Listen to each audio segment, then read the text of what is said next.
Hi అండి, అందరికీ నమస్కారం. Welcome to my YouTube channel Savuji Krish. మనం డైలీ స్టోరీస్ చెప్పుకుంటున్నాం కదండి. ఈరోజు కూడా ఒక మంచి స్టోరీతో నేను మీ ముందుకు వచ్చానండి. ఒక మంచి లవ్ స్టోరీ అండి. తప్పకుండా లాస్ట్ వరకు వినండి. స్టోరీ చాలా బాగుంటుందండి. స్టోరీ పేరు వచ్చేసరికి 4 మూరలు అండి. రచించిన వారు గజ్జల దుర్గారావు గారండి. స్టోరీ లాస్ట్ వరకు వినండి, చాలా బాగుంటుందండి. మనసును హత్తుకునేటటువంటి, ప్రతి ఒక్కరూ వినాల్సినటువంటి చాలా మంచి కథ అండి ఇది. తప్పకుండా లాస్ట్ వరకు వినండి. ఇప్పుడు మనం స్టోరీలోకి వెళ్దామండి. శ్రావణ మాసపు తెల్లవారుజాములు బాగుంటాయి చల్లగా. అంత చలి ఉండదు, అంత బుక్కపోతా ఉండదు. చాన్నాళ్ళయ్యింది పొద్దున్నే బండి తీసి. అర్ధరాత్రి కురిసి వెలసిన వాన తాలూకు ఆనవాళ్ళు కనపడుతున్నాయి రోడ్ల మీద. బండి సీటు మీద వాన చుక్కల తడి తుడవకుండానే బండి స్టార్ట్ చేసి ఎక్కి కూర్చున్నా. ఇస్త్రీ బండి సింహాచలం విసనకర్రతో బొగ్గులు రాజేసుకుంటున్నాడు. నిప్పు రాజుకుని బొగ్గుల నుండి కాకర పువ్వొత్తుల్లా రవ్వల్లా ఎగురుతున్నాయి. ఆటోలోంచి కూరగాయలు దించి బండి మీద దోంతర్లుగా పేర్చుకుంటుంది అచ్చాయమ్మ. కెనాల్ రోడ్డు మీదుగా కాళేశ్వరరావు మార్కెట్ వైపు బండి పోనిస్తున్నా. నా చిన్నప్పుడు పూల మార్కెట్ స్టేషన్ వెనుక ఉండేది. పూలబావి సందులోంచి రమణయ్య కూల్ డ్రింక్ షాప్ పక్కగా, రాజకుమారి టాకీస్ మీదుగా ఎడమ పక్కకి తిరిగి పంజా సెంటర్ పక్కన తేలేవాళ్ళం. సంచులతో రాసులుగా పోసి ఉండేవి అన్ని రకాల పూలు. బెజవాడ వాసులకి అదో అందుబాటు అదృష్టం. నా జ్ఞాపకాలు 40 ఏళ్ళు వెనక్కి వెళ్ళాయి. అప్పుడు నాకు 10 ఏళ్ళుంటాయి. ఓ పండుగ రోజు పొద్దున్నే మా అమ్మ, ఆనందు, లక్ష్మత్త వాళ్ళ ఇంటికి వెళ్ళి పూలు తెచ్చిపెట్టు నాన్న అంటూ వైరుతో అల్లిన బుట్ట నా చేతిలో పెట్టింది. పూలంటే మల్లెపూలే మా అమ్మకి ఎంతో ఇష్టం. సైకిల్ పైన అమ్మేవాళ్ళు ముద్దగా కట్టిన మల్లెపూలు మా అమ్మకిచ్చాకే మిగతా వాళ్ళకి అమ్మేవాళ్ళు. బ్రాహ్మణ వీధిలో రామమందిరం పక్క సందులో మా ఇల్లు. లక్ష్మత్త వాళ్ళదేమో పోస్టాఫీస్ ఎదురుగా. గేటు చప్పుడు విని లక్ష్మత్త బయటకు వచ్చింది. అత్తా మరే, మా అమ్మ పూలు తెమ్మంది అన్నా నేను. నా బంగారం రా, నోరారా అత్తా అని పిలుస్తావంటూ నా బుగ్గలు నిమిరి పైన డాబా మీదకెళ్ళి కూసుకో అంది. మా అమ్మ లక్ష్మత్త చిన్నప్పటి నుంచి ఫ్రెండ్స్, చుట్టాలు కూడా.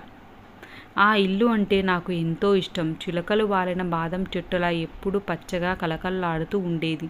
నేను పైకెళ్ళా. డాబా మీద తొట్టెల్లో కర్రలతో పందిళ్ళు వేసి మల్లెలు, సన్నజాజులు పాకించి పెంచేది లక్ష్మత్త. కుండీలలో రకరకాల పూల మొక్కలు ఉండేవి. ఆ తీగలు నా చూపులకు ఉయ్యాలలు కట్టేవి కాసేపు. నేను మల్లెపూలు కోసుకుంటూ ఉండగా చిట్టి వచ్చింది.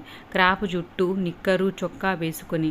అది వాళ్ళ నాన్న సరదా, అబ్బాయి లేనందుకు. చిట్టి మా స్కూల్లో 3వ తరగతి, నేను 5.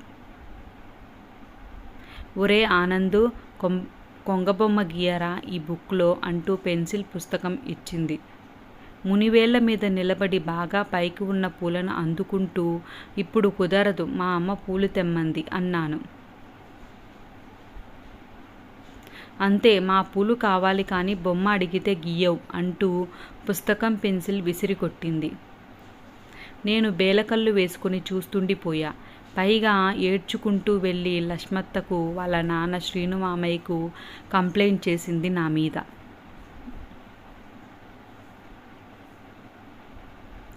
అలా అనకూడదు, మళ్ళొచ్చి వేస్తాడులే, బొమ్మే కదా అని సర్ది చెప్పింది లక్ష్మత్త.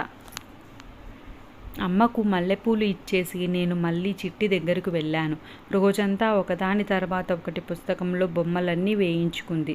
మధ్యాహ్నం లక్ష్మత్త మా ఇద్దరికి అన్నం ముద్దలు కలిపి పెట్టింది. 6 మా అమ్మ వచ్చి నన్ను తీసుకెళ్ళింది. వెళ్ళేటప్పుడు చిట్టి నవ్వుతూ టాటా చెప్పింది మా అమ్మకి.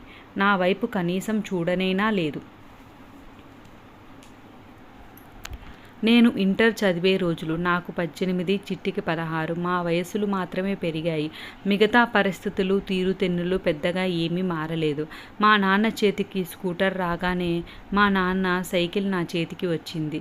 ఒకరోజు పొద్దున్నే చిట్టి వాళ్ళ ఇంటి మీదుగా వెళ్తుంటే శ్రీను మామయ్య కేకేశాడు. ఆనందు, నా బండి పంచర్ అయ్యిందిరా, కొంచెం చిట్టిని ట్యూషన్ దగ్గర దింపుతావా సైకిల్ మీద అంటూ.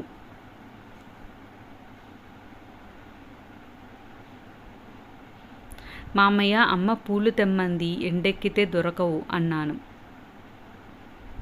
అంతే. ఏంటి నాన్న వాడిని అడుగుతావు, అక్కర్లేదు నేను నడిచి వెళ్తా అంటూ నా వైపు రుసరుసా చూసుకుంటూ డొక్కు సైకిల్ గాడు అంటూ చిన్నగా గొనుగుతూ వెళ్ళిపోయింది. నేను మల్లెపూలు తెచ్చి అమ్మకిచ్చి గబగబా సైకిల్ తొక్కుకుంటూ చిట్టి వాళ్ళ ట్యూషన్ దగ్గరికి వెళ్ళాను. అప్పటికి ఇంకా ట్యూషన్ వదలలేదు. చిట్టికి కోపం వస్తే ఆ కోపం పోయే వరకు నాకు ఏం తోచేది కాదు. కాళ్ళు చేతులు ఆడేవి కావు.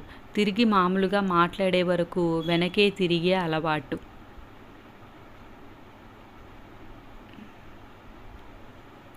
నీ డొక్కు సైకిల్ నేనెక్కను పోరా, పొద్దున పెద్ద ఫోజు కొట్టావుగా అంది. నేను సైకిల్ నెట్టుకుంటూ చిట్టి పక్కనే నడుస్తూ, అది కాదు, ఎండెక్కితే మల్లెపూలు దొరకవు కదా అమ్మ అంటుండగానే టక్కున ఆగి, ఇంకోసారి అమ్మ పూలు అన్నావంటేనా అని పళ్ళు నూరింది. సర్లే రా, ఎంతసేపు నడుస్తాం అన్నాను. అయితే ఎక్కుతా, తొక్కకుండా నడిపించుకెళ్ళు అని సైకిల్ క్యారేజ్ మీద కూర్చుంది. నవ్వు ఏడుపు ఒకేసారి వచ్చాయి నాకు. రిక్షాలాగా సైకిల్ను లాక్కెళ్తుంటే దారిన పోయే వాళ్ళంతా చూసి ఒకటే నవ్వు. నా భవిష్యత్తు అర్థం అయిపోయినట్లు. తక్కెడలో అల్లం తూస్తున్న అచ్చాయమ్మ చిట్టి వైపు చూసి బుగ్గలు నొక్కుకుంటూ కిసుక్కున నవ్వింది. మరీ ఎక్కువ నొక్కేసుకోకు, పళ్ళు ఊడిపోగలవు అంది చిట్టి రుసరుస. మాయమ్మ, చిట్టమ్మ, మాలవు కోపదారి మనిషి అంటూ నవ్వింది అచ్చాయమ్మ. చిట్టి టక్కున సైకిల్ దిగింది. విసవిసా నడుచుకుంటూ వెళ్ళిపోయింది. నేను ఇంటి వరకు వెనకే వెళ్ళా. లోపలికి రమ్మనకుండా ఇంట్లోకి విసవిసా వెళ్ళిపోయింది. ఆనందు, లోపలికి రా. ఏమే, లోపలికి రమ్మనకుండా పోతావేంటే అంటూ అరిచింది లక్ష్మత్త లోపలి నుండి చూసి. పర్లేదు అత్త, నేను ఇంటికి వెళ్తా, పనుంది అన్నాను సైకిల్ తిప్పుతూ.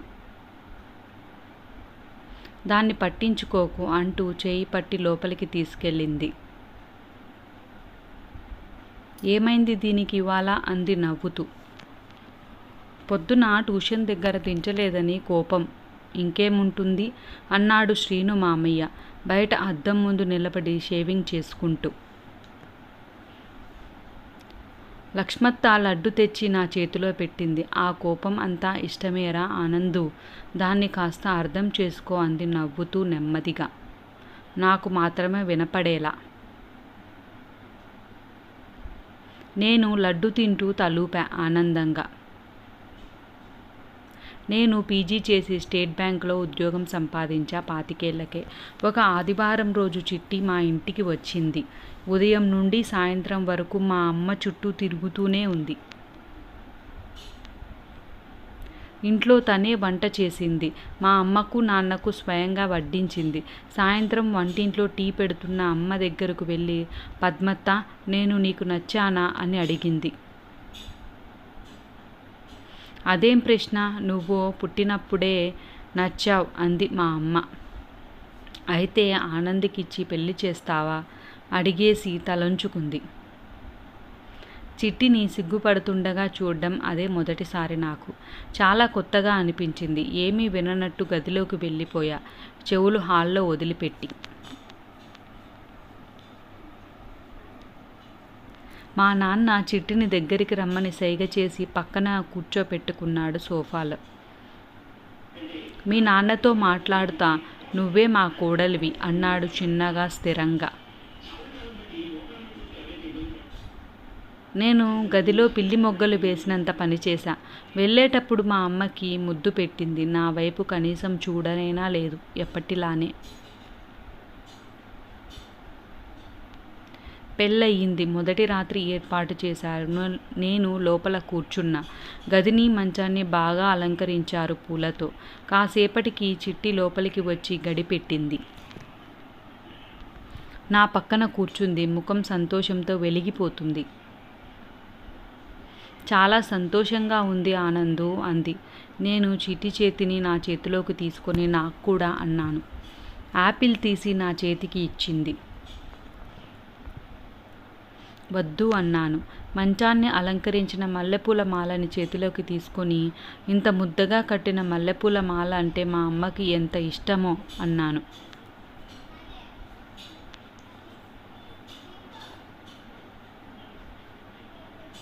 అంతే, చటుక్కున లేచింది. ఎప్పుడు చూడు అమ్మ పూలు అంటావని బయటికెళ్ళిపోయింది. దిండుతో నా మొహాన కొట్టి తలుపు తీసుకొని. ఆరు బయట కూర్చొని ముచ్చట్లు చెప్పుకుంటున్నారు మా అమ్మ లక్ష్మత్త. ఇదేంటి ఇలా వచ్చేసింది, మళ్ళీ ఏదో చేసింది పిల్లోడిని అంటూ లక్ష్మత్త లేచొచ్చింది. ఏమయిందే, మాట్లాడవేంటి అని కాస్త కోపంగా అడిగింది తలుపు బయట గోడకి ఆనుకొని నిలబడి ఉన్న చిట్టిని. నువ్వు ఉండవే లక్ష్మి, ఎందుకు గదమాయిస్తున్నావు పిల్లని అని వెనకే వచ్చింది మా అమ్మ. ఏమైందమ్మా, ఆనంద్ ఏమన్నా అన్నాడా అని బుజ్జగింపుగా అడిగింది గడ్డం ఎత్తి పట్టుకొని. నేను వెనకే నించొని చోద్యం చూస్తున్నా. ఏరా ఏమన్నావు అన్నట్లు చూసింది నా వైపు మా అమ్మ. అది మల్లెపూలు మా అమ్మకి ఇష్టం అంటూ నసిగా నేను. వాళ్లకు విషయం అర్థమైంది. నన్ను లోపలికి తోలి తరువాత చిట్టికి ఏదో చెప్పి పంపారు. ఆ రాత్రి నేను పడిన పాటలు అన్నీ ఇన్ని కావు. ఎన్నో వాగ్దానాలు, బుజ్జగింపులు అయితే కానీ ప్రసన్నం కాలేదు చిట్టి అని పిలవబడే సుమన. ఇప్పుడు 50 ఏళ్ళు వచ్చాయి. పిల్లలిద్దరూ చదువులు పూర్తయి రెక్కలు కట్టుకుని విదేశాలకు ఎగిరిపోయారు. ఈరోజు పొద్దున్నే చిట్టి నిద్రలేపింది. కాసేపు పడుకుంటాను అన్నా. ఈరోజు అత్తయ్య సంవత్సరీకం, మార్కెట్కి వెళ్ళి పూలమాల తెండి, ఎండెక్కితే దొరకవు అంది. వినగానే టక్కున లేచా. అప్పటికే మా అమ్మ ఫోటో తుడిచి బొట్టు పెట్టింది. వంటలకు సిద్ధం చేసుకుంటుంది. పూల కొట్టు ముందర నా జ్ఞాపకాలకు తెరపడింది. 4 మురలు మల్లెపూలు కావాలమ్మా అన్నా. ఉన్నాయి సార్, తీసుకోండి అంది పూలమ్మి. మాల పల్చగా ఉంది, నా మనసొప్పలేదు. ముద్దగా కట్టిస్తావా ఓ 4 మురలు అడిగా మాల పట్టుకుని. కాస్త టైం పట్టుద్ది, మూర 30 ముందే చెబుతున్నా అందామె. సరే అన్నాను. ఆమె మొదలెట్టింది కట్టడం. 2 పూలు పట్టుకొని ఒడుపుగా దారం తిప్పుతుంది చుట్టూరా. చిన్నప్పటి నుంచి చిట్టికి నేను అంటే అపారమైన ప్రేమ. నిజం చెప్పాలంటే ఊహ తెలిసిన నాడే చిట్టి నా జీవితంలోకి వచ్చేసింది. నేనే ప్రపంచంగా బతికి తానే నా ప్రపంచంగా మారిపోయింది. భూమి మీద తనకు తెలిసిన భాషను అంతా నా దగ్గర మాట్లాడేది. మా రెండిళ్ళ మహాలక్ష్మి తను. పారాడే ప్రాయం నుండి పారాని పాదాల వరకు రెండిళ్లకు ఒకే వాకిలి చిట్టి. తన అలక, కోపం, విసుగు ఇవన్నీ ఆ ప్రేమకు ప్రతిరూపాలే.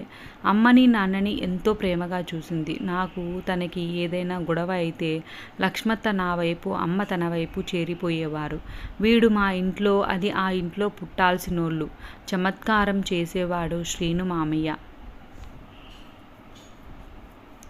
గత 5-6 ఏళ్లలో శ్రీను మామయ్య, నాన్న, లక్ష్మత్త, చివరగా అమ్మ 70 వయసు దాటాక ఇక చాలు అనుకున్నారో ఏమో ఒక్కొక్కరుగా వెళ్ళిపోయారు. ఎవరి లోటు నాకు తెలియకుండా అన్నీ తానై, అందరూ తానై నన్ను కంటికి రెప్పలా చూసుకుంటుంది చిట్టి. ఎప్పుడైనా అమ్మకి పూలు అనగానే సర్రున లేచే చిట్టి ఈరోజు పొద్దున్నే అమ్మకి పూలు తెమ్మని పురమాయించింది. పూలమ్మి పూల మూరలు కొలుస్తుంటే ఒక్కో మూర జీవితంలో ఒక్కో దశలా అనిపించింది. సార్ పూలు తీసుకోండి అన్న మాటతో మాల అందుకొని కదిలాను. పూల పొట్లం బరువుగా తోచింది, మా అమ్మ జ్ఞాపకంలా. విన్నారు కదండి, స్టోరీ అయితే చాలా బాగుంది కదండి. మనసును హత్తుకునేటటువంటి ఒక మంచి కదండి. ఇది వింటుంటే మనసుకు ఎంతో హాయిగా అనిపించిందండి. చాలా బాగుందండి స్టోరీ. మీరు కూడా తప్పకుండా లాస్ట్ వరకు వినండి. మీ ఫ్రెండ్స్కి, రిలేటివ్స్కి తప్పకుండా షేర్ చేయండి. ఈ వీడియో నచ్చినట్లయితే తప్పకుండా లైక్ చేయండి, షేర్ చేయండి, సబ్స్క్రైబ్ చేయండి. ఇప్పటివరకు సబ్స్క్రైబ్ చేసుకుని వాళ్ళు ఎవరైనా ఉంటే తప్పకుండా సబ్స్క్రైబ్ చేసుకోండి. నా ఛానల్ ప్లేలిస్ట్లో మంచి మంచి స్టోరీస్ ఉన్నాయండి, అవి కూడా వినండి. అవన్నీ ఎలా ఉన్నాయి తప్పకుండా కామెంట్ చేయండి. మీరు సపోర్ట్ చేస్తే ఇంకా మంచి మంచి స్టోరీస్తో నేను ముందుకు వస్తానండి. Thank you.